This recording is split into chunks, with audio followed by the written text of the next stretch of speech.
Sir ನಮಸ್ತೆ. ನೀವು ಒಂದು ಜನರ ಅಭಿಪ್ರಾಯ, ಒಂದು ಸಾರ್ವಜನಿಕವಾಗಿ ಯೋಚನೆಯಲ್ಲಿ ನೀವು ಅದೇ ನಿಮ್ಮ ಪಾಯಿಂಟ್ ಹೇಳ್ತೀರಾ.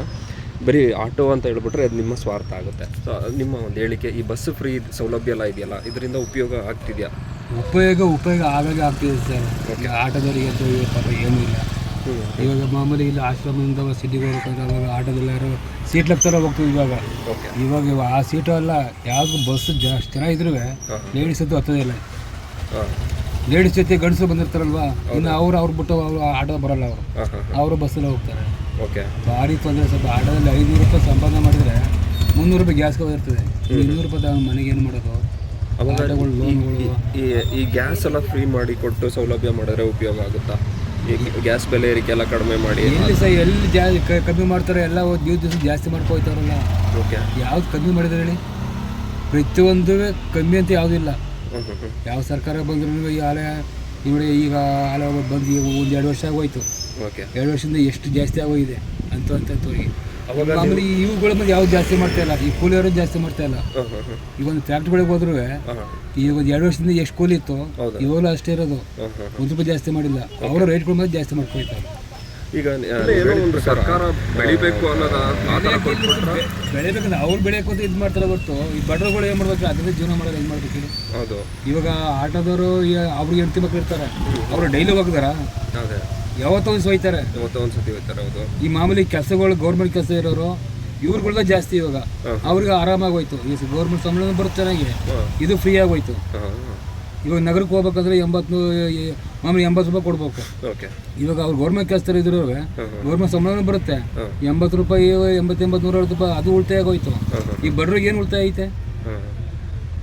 ಬಡವರಿಗೆ ಅಂತೂ ಸಿಕ್ಕಾಪಟ್ಟೆ ತೊಂದರೆ ಸರ್. ಓಕೆ.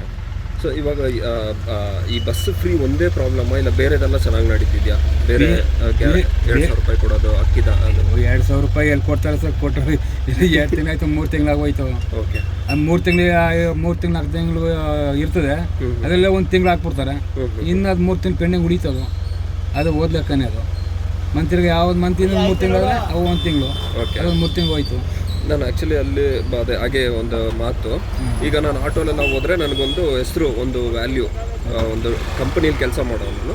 ಅವಾಗ ನಾನು ಆಟೋಲ್ ಹೋಗಲ್ಲ ಒಂದು ಹೇಳಿದ್ರೆ ಒಂದು ಗುಡ್ ವಿಲ್ಲು, ಒಂದು ಏನು ಹೇಳೋದು, ಆ ಕಂಪನಿಗೆ ನಾವು ಹೋಗಬೇಕು ಅನ್ನೋದಿರುತ್ತೆ.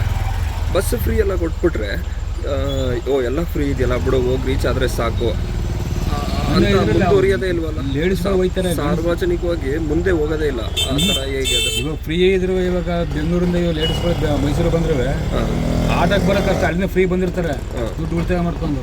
ಇಲ್ಲ 30 ರೂಪಾಯಿ ಕೊಡೋಕೆ ಹಿಂದೆ ಬಂದು ಹೋಗ್ತಾರೆ. ಓಕೆ. ಅದು 4 ಜನ 5 ಜನ ಇದ್ರೆ ಆಮೇಲೆ 30 ರೂಪಾಯಿ ಕೊಡ್ತೀವಿ ಅಂತಾರೆ. ನೀವು ಇದಿಲ್ಲ, ಈ 3 ಸೀಟ್ ಹೋಗೋಕ್ಕೆ 30 ರೂಪಾಯಿ ಕೊಡ್ಬೇಕು, 30 ರೂಪಾಯಿ ತಗೋತೀವಿ. ಈಗ 4 ಸೀಟ್ ಬಂದ್ರೂ ಇನ್ನು ಅಷ್ಟೇ ಕೊಡೋದು ಅಂತಾರಲ್ಲ. ಇನ್ನು ಅದು ಬಿಟ್ರೆ ಅದು ಇಲ್ಲ. ಆ ರೀತಿ ಪರಿಸ್ಥಿತಿ ಆಗ್ಬಿಟ್ಟಿದೆ. ಸೊ ಇವಾಗೆಲ್ಲ ಬಸ್ ಕ್ಯಾನ್ಸಲ್ ಮಾಡಿದ್ರೆ ಒಳ್ಳೇದು ಅಂತೀರಾ ಸರ್? ಬಸ್ ಕ್ಯಾನ್ಸಲ್ ಅಂದರೆ ಇದೆಲ್ಲ ಕ್ಯಾನ್ಸಲ್ ಮಾಡಿಬಿಟ್ರೆ ಬೆಸ್ಟ್ ಸರ್. ಇದು ಯಾವ್ದು ಬರಬೇಕಾಗಿದೆ ಸರ್ ಬೇಕಾಗಿರೋದು ಸೌಲಭ್ಯ ಅಂದರೆ ಬೆಳವಣಿಗೆ ಪಾಯಿಂಟ್ ಆಫ್ ವ್ಯೂ ಅಲ್ಲಿ. ಬೆಳವಣಿಗೆ ಅಂದರೆ ಪ್ರತಿಯೊಂದು ರೇಟ್ ಜಾಸ್ತಿ ಇದೆ ಸರ್. ಯಾವ ಬೆಳವಣಿಗೆ ಯಾವ ಕಮ್ಮಿ ಐತೆ? ಇವಾಗ ಡೀಸೆಲ್ ರೇಟ್ ಜಾಸ್ತಿ ಆಗೋಯ್ತು. ಅದರಿಂದ ಇವಾಗ ರೇಷನ್ಗಳು ಎಲ್ಲ ಜಾಸ್ತಿ ಆಗೋಯ್ತು. ಇವಾಗ ಲಾರಿಗಳು ಅವು ಟ್ರಾನ್ಸ್ಪೋರ್ಟು ಜಾಸ್ತಿ ಆಗೋಯ್ತು. ಅದರಿಂದ ಅಲ್ಲಿ ಮೇಲೆ ಹಾಕೋರು ಹೊರತು ನಮ್ದು ಮಾಮೂಲಿ ಇವಾಗ ಇದು 30 ರೂಪಾಯಿಗೆ 3 ವರ್ಷ ಆಯ್ತು, 4 ವರ್ಷ ಆಯಿತು, ಅಷ್ಟೇ ಓಡ್ತೈತೆ. ಈಗ 30 ರೂಪಾಯಿ ಕೊಡೋಕು ಅದು ಕಷ್ಟ ಹೇಳ್ತಿಲ್ವಾ? ಇಲ್ಲಿ ಈ ಬಸ್ ಫ್ರೀ ಆಗ್ಬಿಟ್ಟು ಬಸ್ನಿಂದ ಮಾತ್ರ ಭಾರಿ ತೊಂದರೆ ಐತಿ ಸರ್. ಅದನ್ನು ನಿಲ್ಲಿಸ್ಬಿಟ್ರೆ ಏನು ತೊಂದರೆ ಏನಿಲ್ಲ. ಏನೋ ಹೋಗಿ ಮಾಮೂಲಿ ಹೋಗೋರು ಹೋಗ್ತಾರೆ. ಅದರಿಂದ ನಮಗೂ ಸ್ವಲ್ಪ ಉಪಯೋಗ ಆಗುತ್ತೆ.